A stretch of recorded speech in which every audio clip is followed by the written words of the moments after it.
Hi guys, welcome to sizzling tea. तो आज जनाब ने शोएब ने अपने इंस्टा पे ये स्टोरी डाली है। हैप्पी एनिवर्सरी, अल्लाह आप दोनों को सलामत रखे अपने पेरेंट्स के लिए। तो उनके पेरेंट्स की एनिवर्सरी होगी और आई एम श्योर ये 12 बजे रात का तो नहीं होगा, ये अगले दिन का होगा। जो मेन एनिवर्सरी दिन है उनका ही होगा। लेकिन जो मेन टॉपिक ये है कि वो अलग अलग रहते हैं। देखिए, सलामत रहें तो ठीक है, प्यार से रहें और साथ में रहें ये भी तो ज़रूरी है। तुमने अपने माँ-बाप को अलग कर दिया है फॉर योर ओन बेनिफिट। माँ-बाप ने नहीं कहा है कि हमें अलग रहना है। बहुत सारे केसेस में जैसे सिंपल सी बात है, दीपिका का ही केस ले लीजिए। दीपिका के केस में उसके पेरेंट्स डिवोर्स्ड हैं, या हो सकता है डिवोर्स ना भी हो, सेपरेट रहना चाहते हैं। वो इतना ज़्यादा सेपरेट रहना चाहते हैं कि वो एक दूसरे के सामने एक हॉल में भी आना पसंद नहीं करते। जब दीपिका के पापा आते हैं तो शोएब की दीपिका की मम्मी नहीं होती वहाँ। लेकिन ये दोनों साथ में रहना चाहते हैं, इनका केयर दिखती है। माताजी नीचे से खाना बना के लेके आती है पापा इब्राहिम के लिए। पापा इब्राहिम जब माताजी आती है तो खुश हो जाते हैं, उनके चेहरे पे स्माइल आती है। देखिए, उन्होंने अपनी ज़िंदगी बहुत बड़ा एक टाइम उनके साथ बिताया है, तो ऑब्वियसली एक कंपेनियन है, तो उनको उनके साथ रहना, उनके साथ बैठना, बातें करना अच्छा लगता होगा। तो मुझे ये समझ नहीं आता इन दोनों को अलग क्यों रखा गया है। मैंने इसके ऊपर एक बहुत पहले पॉडकास्ट बनाया था जब मैंने अपना यूट्यूब ये स्टार्ट किया था, ये वाला चैनल। और वो हिट भी गया था उस टाइम के हिसाब से। आज भी वो मतलब काफ़ी टॉप पे है अगर आप देखना चाहो तो। बट फिर भी मैं ये थोड़ी सी अब उसका कंटेंट रिपीट करना चाहती हूँ कि अगर कई बार ऐसा होता है कि parents they don't want to live together, तो बच्चों की रिस्पॉन्सिबिलिटी बनती है कि उनको एक कंफर्टेबल एनवायरनमेंट दिया जाए ताकि वो अपनी ज़िंदगी अच्छे से गुजार सके अगर उनके बीच में प्रॉब्लम्स हैं तो। बट यहाँ पे पेरेंट्स के बीच में कोई प्रॉब्लम है ही नहीं। इन्होंने फिर भी इनको सेपरेट कर दिया है और ये मेहमानों की तरह एक दूसरे से मिलते हैं। अब शोएब की बात करें तो शोएब को अपने माँ बाप की दोनों की चिंता है, वो दिखता है। अपनी माँ के लिए भी परवाह करता है। देखो, एप्पल वॉच पहना के रखता है, एप्पल वॉच, और पूछता है, उन्हें चाहता है कि उनकी हेल्थ ठीक रहे। और पापा को अपने साथ रखता है, स्पेशल केयर टेकर रखा हुआ है और अपने पास रखता है। उसका एक ये बहुत बड़ा रीज़न हो सकता है कि उनको 2 स्ट्रोक आ चुके हैं और उसे पता है कि नीचे वाले घर में ना तो स्पेस है, क्योंकि मोहद्दा का इतना सारा जंगल वहाँ रहता है। जंगल बना हुआ है, चिड़ियाघर बना हुआ है वो घर पूरा, और सुबह सारे दिन वहाँ घुसी रहती है। और वहाँ ना स्पेस है, ना सोने का कोई टाइम है, ना उठने का कोई टाइम है, और ना खाने-पीने का कोई वहाँ पे ठीक से हिसाब-किताब है। तो शायद इसलिए रखता होगा कि इनकी हेल्थ ठीक रहे। तो भई तुम अपनी माँ को क्यों नहीं ऊपर रख लेते? तुम्हारे यहाँ 5 बेडरूम 5 बीएचके जैसे है, तो तुम अपनी माँ को भी साथ रखो। अब माँ ये चाहेंगी कि हो सकता है मैं अपनी फ्रीडम ना छोड़ूँ, मेरा घर है, मैं अपने घर में जहाँ मर्ज़ी बैठूँ, जब मर्ज़ी उठूँ। बहुत सारी मॉम्स को लगता है कि वो अपने बच्चों के घर में रहती हैं, तो उनकी थोड़ी-सी फ्रीडम खत्म हो जाती है, व्हिच इज़ अंडरस्टैंडेबल। कि होता है, उन्हें थोड़ा ऑकवर्ड लगता होगा। और ऑब्वियसली दीपिका के घर में तो भैया सारे मेहमान बन के आते हैं, शराफ़त से सोफ़े पे बैठ जाते हैं। ऐसा नहीं कि भैया सबा पहले की तरह हर रूम में जाए और किचन में घुस जाए, "भाभी क्या कर रही हो?" कैमरा लेके, "अरे भाभी क्या कर रही हो?" और एक-एक बर्तन का प्लेट हटा के, "देखिए आपने क्या बनाया है? अरे ये क्या बनाया है? इसको क्या कहते हैं भाभी? हलवा? अच्छा।" तो वो सब नहीं कर सकती है। दीपिका के घर में अब कोई किसी और रूम में नहीं जा सकता है। कभी आपने देखा है बेटी खाला उनके बेडरूम में घुस गई हो ऐसे गप्पे मारते-मारते और बेड पे बैठ गई हो, या उन्हें कहा है कि भैया मेरे पाँव में दर्द हो रहा है, मैं लेट जाती हूँ आधा घंटा। या माताजी कहिए कि भैया मैं तो बहुत थक गई हूँ, मैं दीपिका तुम्हारे 5 बीएचके में से 1-2 बीएचके निकालो, ज़रा खोलो दरवाज़े, मैं ज़रा जाके सो जाती हूँ। आपने कभी नहीं देखा होगा। तो बिल्कुल मेहमानों की तरह आते हैं, डरे-सहमे चुपचाप बैठते हैं और निकल लेते हैं। तो भई ये एनवायरनमेंट क्यों रखा हुआ है? और दूसरी बात, अब ये शोएब ने लगाया है और दीपिका ने कोई स्टोरी नहीं डाली, कोई पोस्ट नहीं डाली। सबा इब्राहिम, दीपिका तो चलो बहू है, उसका तो बारे में बाद में बात करते हैं।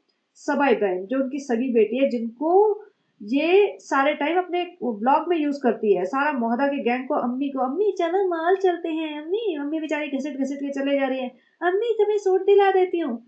भैया तुम्हारे माँ-बाप की एनिवर्सरी है, डालो पोस्ट, डालो प्यार-मोहब्बत। क्योंकि देखो, मैं नहीं कहती कि सोशल मीडिया पे डालने से ही असली प्यार दिखता है। लेकिन जब तुम एक सोशल मीडिया इन्फ्लुएंसर बने बैठे हो, जब तुम यूट्यूबर बने बैठे हो, जब तुम व्लॉगिंग करते हो, एवरीडे व्लॉगिंग, फैमिली व्लॉगिंग, तो हर चीज़ तुम्हारी सोशल मीडिया के थ्रू पब्लिक को पता चलनी चाहिए, तुम्हारे सारे इमोशंस। फिर तुम नहीं हाइड कर सकते, नहीं जी ये तो हमने अपने घर में चुपके से मना लिया था, हम रोज का चीनी लाना तेल लाना दिखाएंगे तुम्हें, लेकिन हम एनिवर्सरी और ये सब प्यार मोहब्बत है हमारे वो नहीं दिखाएंगे। ये नहीं हो सकता, ये कोई एक्सक्यूज है ही नहीं। इससे साफ पता चल रहा है कि अब यहाँ पे कुछ मेजर गड़बड़ हो चुकी है और ये अब ज्यादा दिन नहीं छुप पाएगी। और मुझे लगता है जहां तक कि दीपिका ने एक बहुत स्ट्रॉन्ग स्टैंड लिया है कि अब ये वो मोहदा के गैंग को ट्रीट नहीं करेगी। और ये सब हुआ है, मैं किसी एक पे ब्लेम नहीं करूंगी। क्या होता है ना, कई बार चीजें होती रहती है होती रहती है होती रहती हैं और एक पॉइंट आ जाता है कि बस वो last nail in the coffin बन के रह जाता है कि ये इंसिडेंट हुआ एंड नाउ सामने वाला person is not going to tolerate any more. तो ये हो सकता है ईद वाले पे ईद के टाइम पे कुछ हुआ हो, या उससे उस टाइम के बाद हुआ। बर्थडेज पे आप देख सकते हैं ईद के ब्लॉग से, अब जितने भी ब्लॉग आए हैं ना इनके, सब में सबके मुंह उतरे हुए हैं, सब रोए हुए हैं, कोई किसी की शक्ल देख के खुश नहीं दिख रहा है, कोई किसी के यानी मतलब बर्थडे के सेलिब्रेशन पे, शोएब को बर्थडे सेलिब्रेशन पे, रूहान के बर्थडे सेलिब्रेशन पे इतना ठंडा इनका पूरा घर का माहौल था कि ऐसा लग रहा था कि कोई वहां बैठना चाह ही नहीं रहा है। रात के 12 बजे रूहान का बर्थडे मनाया जा रहा है। भाई बच्चे का बर्थडे ना डे टाइम पे मनाया जाता है, रात को 12 बजे नहीं केक काटते हैं, वो एडल्ट के करते हैं। वो रात को बच्चे को उठा के उसका बर्थडे का केक काट रहे हैं और रात को बच्चा ही नहीं पूरा मोहल्ला का गैंग भी जगा हुआ है, छोटे बच्चे भी जगे हुए हैं, महर वहर सब, और सब सारे बैठे हुए हैं। अब 12 बजे केक काटा, उसके बाद 12:30 बजे तक तो इनकी नौटंकी चली होगी, एक एक को 15-20 लोगों को केक खिलाना है भाई। फिर रीटेक्स भी हुए होंगे, नहीं ठीक से नहीं आया मेरा दोबारा करो भाई। रीटेक होने के बाद फिर इन्होंने पिज्जा खाया है इतना सारा, मतलब सोचो पिज्जा वगैरह इन्होंने खाए हैं। तो कब तो इनके जाके हजम होएंगे, नीचे जाके बैठ जाएंगे अपने प्लास्टिक की चेयर पे और जाके सो जाएंगे। तो मतलब आप सोचो जो शोएब के बर्थडे पे और रूहान के बर्थडे पे इन्होंने नूडल्स पास्ता और पिज्जा खाए हैं रात के 12:30 के बजे के बाद, तो आप सोच सकते हैं कि नीचे जाके अपने रूम में सोएंगे सीधा, राइट, या बैठेंगे 15-20 मिनट आधा घंटा, इससे ज्यादा कुछ नहीं कर सकते। लेकिन इनकी हेल्थ के लिए कितना नुकसानदायक है ये सब, कि सीधा जाके ऐसे सो जाना, और शुगर स्पाइक तो करेगा ही करेगा।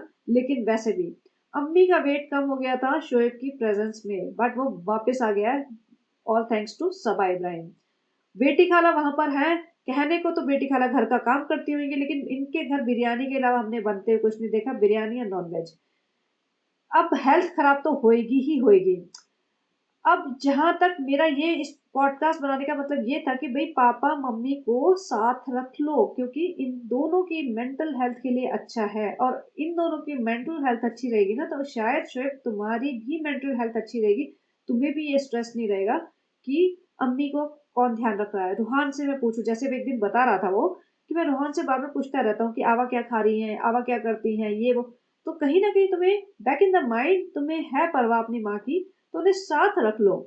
बेस्ट एक आइडियल सिचुएशन ये होनी चाहिए इनके घर में, जो ये लोग होएगी नहीं कभी भी, ऑब्वियसली वो करने करेंगे ही नहीं, कि इनको बुला लेना चाहिए अपनी मॉम को ऊपर, और मोहदा वाला जो ये गैंग है उनको बोलो भैया अब हो गया बहुत, हमने कर दिया सपोर्ट तुम्हें जितना करना था, अब हम नहीं कर पाएंगे। अगर तुम्हें यहाँ रहना है तो अपने तरीके से किराया दो, अपने तरीके से रहो, और तुम अपना मतलब देख लो, थोड़ा बहुत फाइनेंशियली सपोर्ट कर दो बच्चों की एजुकेशन के लिए। बाकी उनके पेरेंट्स की मतलब बेटी खाला और बेटी खाला के हस्बैंड की रिस्पॉन्सिबिलिटी है, ये थोड़ी है जिंदगी भर तुम्हें सपोर्ट करना है। लेकिन सबा ऐसा नहीं होने देगी क्योंकि उसकी दुकान बंद हो जाएगी, और फिर शोएब को भी लगेगा अल्टीमेटली मेरी बहन है क्या करेगी। अब वो ऐसा इतना दया दिखाने की जरूरत नहीं है, कोई ऐसा नहीं है कि बहन की हालत हैंड टू माउथ वाली है। अगर बहन की हालत ऐसी है कि व्लॉगिंग करियर से बेचारी के 50-60 हजार आते हैं, 50-60 हजार भी डिसेंट अमाउंट होता है इंडिया में, बट समझ लो कि 25-30 हजार आते हैं, बिल्कुल हैंड टू माउथ वाला हिसाब किताब है। तो व्लॉगिंग बंद हो जाएगी तो बेचारी का क्या होगा, क्योंकि इसका पति भी कमाता नहीं है। तो इसके लिए चलने दो भैया, ये लाखों 40-50 लाख कमाने वाले बंदी है, तो इसको इतना दया दिखाने की जरूरत नहीं है, अपने दम पे करने दो इसे जो करती है, और उसके पति को भी थोड़ा हाथ पांव मारने दो, क्योंकि इसको इतना पैम्पर करोगे तुम लोग कि भैया इसकी दुकान चलती रहे, तो कहीं ना कहीं आप दो बच्चों की जिंदगी भी खराब कर रहे हैं, और उसका ब्लेम भी आपके ऊपर आएगा, क्योंकि आप लोग इन दोनों बच्चों को लेके आए थे पढ़ाने के लिए। और आप लोगों की रिस्पॉन्सिबिलिटी, आप भले कितना भी सोचो, कितना भी कहो कि सभा संभाल लेती है, आपको कहीं ना कहीं तुम्हारे दिल में ये बात होगी कि जितना हमें पता है, हमें तो बहुत कम पता है, असलियत तो आपको पता होगी कि सभा ने इनकी हालत क्या खराब, कैसे खराब खराब कर रखा है नहीं। और जो पढ़ाई लिखाई तो खराब कर ही रही है, फ्यूचर तो बर्बाद कर ही रही है, हेल्थ भी कितनी ज्यादा खराब की है इसने सभा, उसकी रिजा की।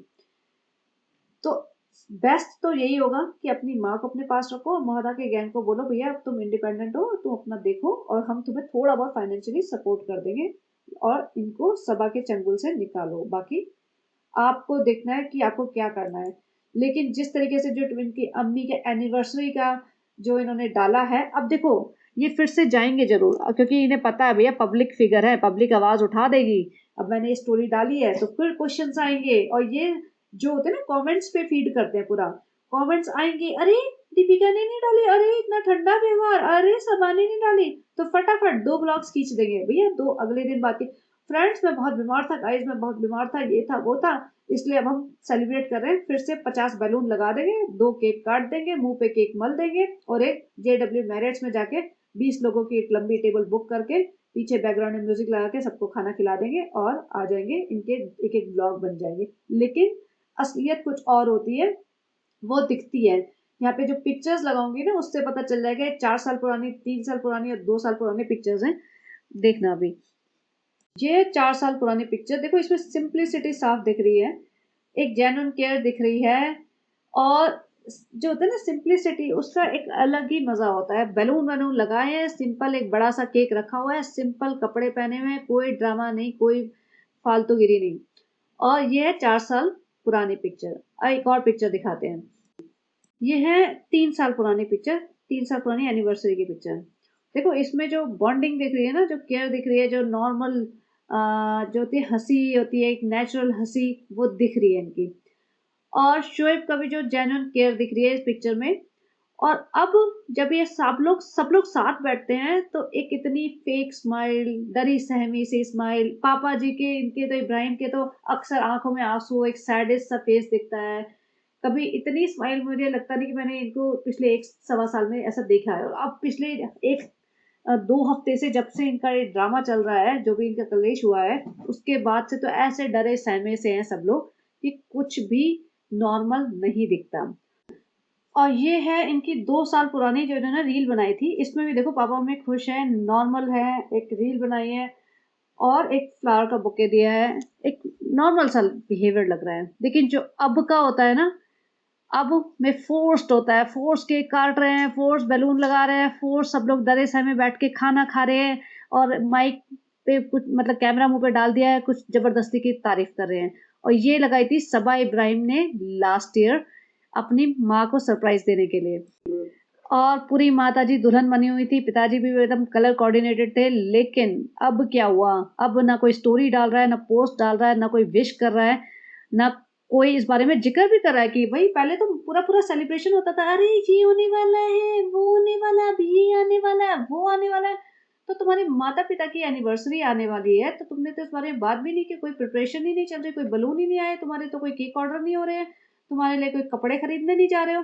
अब जाएंगे देखना, अगर इन्होंने मेरा ये पॉडकास्ट देख लिया तो अब भागे भागे जाएंगे कि अरे चलो नया कंटेंट मिल गया, अभी तक तो हम अपने अपने झगड़ों में ही उलझे पड़े थे, हम तो पता ही नहीं, हम तो रो ही रहे हैं, कमरों में पड़े हुए हैं, सब कुछ होते हुए भी हम रो रहे हैं पिछले।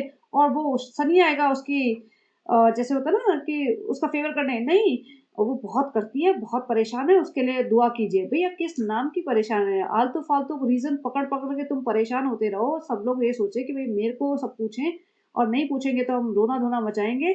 तो अब देखना कुछ ना कुछ करेंगे ये लोग, फिर एक एक ब्लॉग बनाएंगे। अम्मी को तो शॉपिंग कराने लेके जाएगी वो सबसे पहले लास्ट मिनट पे, भैया अम्मी शाम को तुम्हें ड्रेस पहननी है तो चलो अभी मॉल, और दोपहर में तुम्हारे लिए शॉपिंग करके जाऊंगी, और भर के पूरा चूड़ियां लेके आएंगे। फिर हो सकता है दीपिका जी उन्हें क्यूटीज ले जाए, लेकिन अब लग नहीं रहा है दीपिका, ये बहुत बड़ी बात होगी अगर अब दीपिका इन्हें कहीं ले गई तो।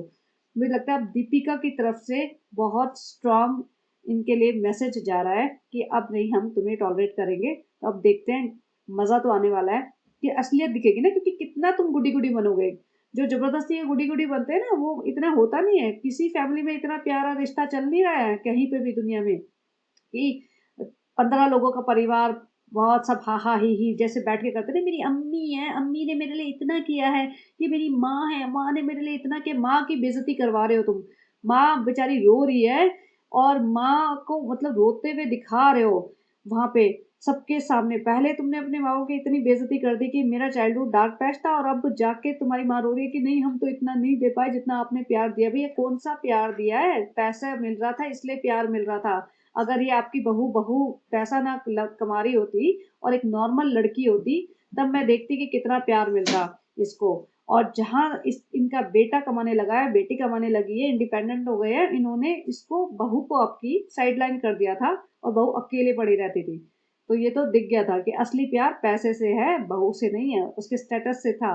कि उस बहू से जो इन्हें स्टेटस मिला और जो इन्हें रईसी मिली, कि इनके सारे व्यारे न्यारे हो गए पूरे खानदान के, तो इस वजह से वो दिखावे वाला प्यार चल रहा था।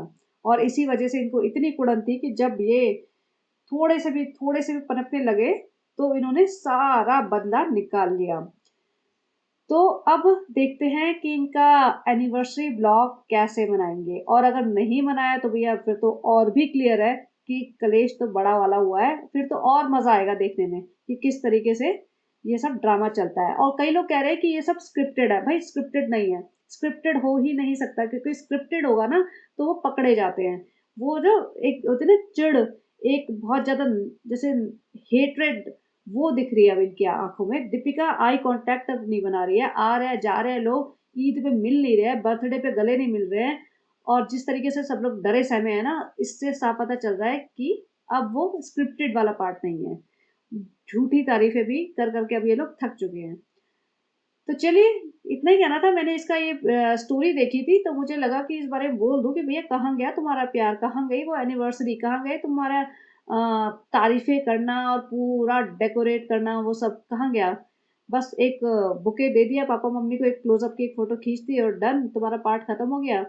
तो चलो देखते हैं, या हो सकता है शोएब ने कह दिया भैया ईद मनाई मैंने अपने घर में, बर्थडे बनाया मैंने अपने घर में, रूहान का बर्थडे बनाया, बस हो गया 3 दिन सेलिब्रेशन, अब फिर से माँ बाप की एनिवर्सरी बनाओ फिर से। हमसे नहीं हो पाएगा, जिसको करना है कर ले। और ये सबा के घर तो जाते ही नहीं है, तो अब देखते हैं क्या होने वाला है। तो चलिए गाइस, इतना ही कहना था, बताना कैसा लगा और अपने अपना ओपिनियन देना कि क्या था। चलिए, have a great day, bye bye.